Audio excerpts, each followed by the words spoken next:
নমস্কার বন্ধুরা, welcome romance ব্লগে আপনাদের সকলকে জানাই অনেক স্বাগত।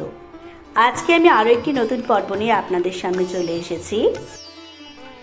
আজকের পর্বে আমি আপনাদের সামনে তুলে ধরব 1431 বঙ্গাব্দের পয়লা বৈশাখের দিন লক্ষ্মী গণেশ পুজো ও হালখাতা পুজোর সম্পূর্ণ সময়সূচি।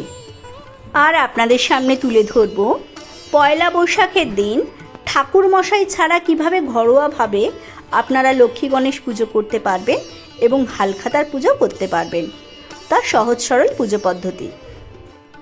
এবার আমি আপনাদের সামনে তুলে ধরব লক্ষ্মী গণেশ পুজো ও হালখাতা পুজোর শুভ মুহূর্ত।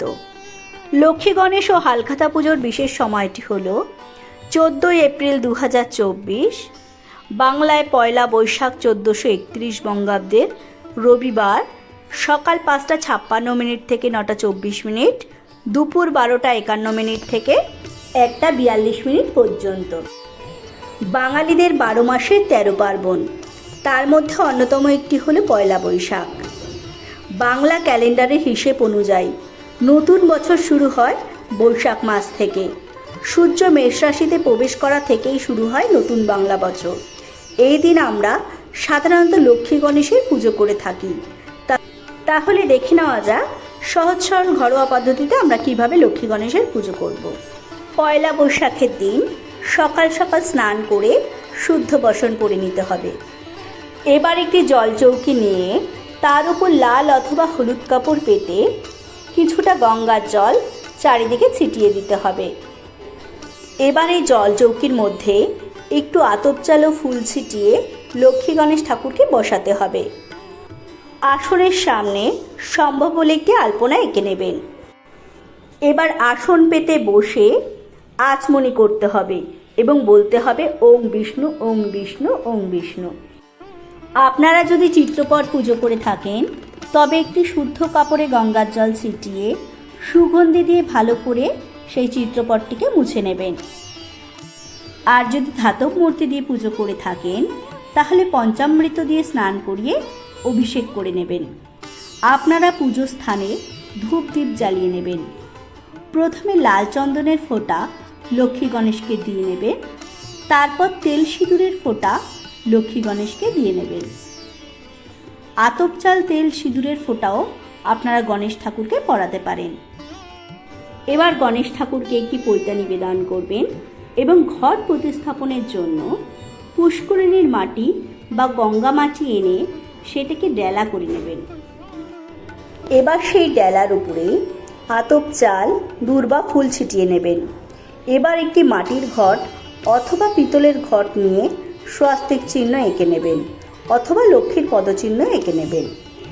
এবার ঘরটি জলপূর্ণ করে সুপুরি, হলুদের গাঁট, হর্তুকি, 2-4টে গোটা আতপ চাল ঘটের ভেতরে দিতে হবে। এবার 7টা অথবা 5টা পাতাযুক্ত আমের পল্লব ঘটের উপরে বসাতে হবে। এবার ঘটের উপরে হর্তুকি, কলা অথবা সশেষ ডাবের উপর সিঁদুরের ফোঁটা দিয়ে ঘটের উপর বসাতে হবে। এবার ঘটের উপরে ফুল দূর্বা ছিটিয়ে জোকার দিয়ে ঘরটি প্রতিস্থাপন করবেন। এবার ঘটের উপরে একটি চাঁদমালা ও আচ্ছাদন দিয়ে ঘরটি ঢেকে দিতে হবে। আপনারা লক্ষ্মী গণেশ পুজোয় 5 রকম গোটা ফল দিতে পারেন। তাছাড়া ফল মিষ্টি নৈবেদ্য দিয়েও ঠাকুরের পুজো দিতে পারেন। অথবা আপনারা খিচুড়ি, তরকারি, পায়েস, মিষ্টান্ন দিয়েও পুজো দিতে পারেন। আপনারা একটি পানের মধ্যে সিঁদুরের ফোঁটা, কড়ি বা 1 টাকার নোট দিয়ে গোটা ফল দিয়ে মা লক্ষ্মীর সামনে নিবেদন করতে পারেন। যারা ব্যবসার সাথে জড়িত তারা হালখাতা পুজো করে থাকে। এই পুজো সাধারণত মন্দিরেই করে থাকে, কিন্তু আপনারা যদি বাড়িতে করতে চান সেক্ষেত্রে একটি লাল লক্ষ্মী গণেশের খাতা কিনে নিয়ে আসবেন। খাতার উপরে লিখবেন শ্রী শ্রী সিদ্ধিদাতায় গণেশায় নমঃ। এবার খাতার মধ্যে একটি স্বস্তিক চিহ্ন এঁকে নেবেন। এবার খাতার উপরে 5টা সিঁদুরের ফোঁটা ও 5টা হলুদের ফোঁটা দেবেন। 1 টাকার কয়েন নিয়ে তেল সিঁদুরের মধ্যে চুবিয়ে তার ছাপ খাতার মধ্যে দেবেন। এবার খাতার মধ্যে ফুল, দূর্বা, জবা দিয়ে খাতাটি বন্ধ করে সিদ্ধিদাতা গণেশ ঠাকুরের সামনে রাখতে হবে। এবার ধূপ দ্বীপ দেখিয়ে ঠাকুরকে আরতি করে নেবেন এবং ভক্তিযুক্ত মনে ঠাকুরকে প্রণাম করবেন। ভিন্ন ভিন্ন মানুষের ভিন্ন ভিন্ন নিয়ম, আমি আমাদের বাড়ির সহজ নিয়ম আপনাদের সামনে তুলে ধরলাম। আমি আমার ভিডিওটি এখানেই শেষ করছি। ধন্যবাদ।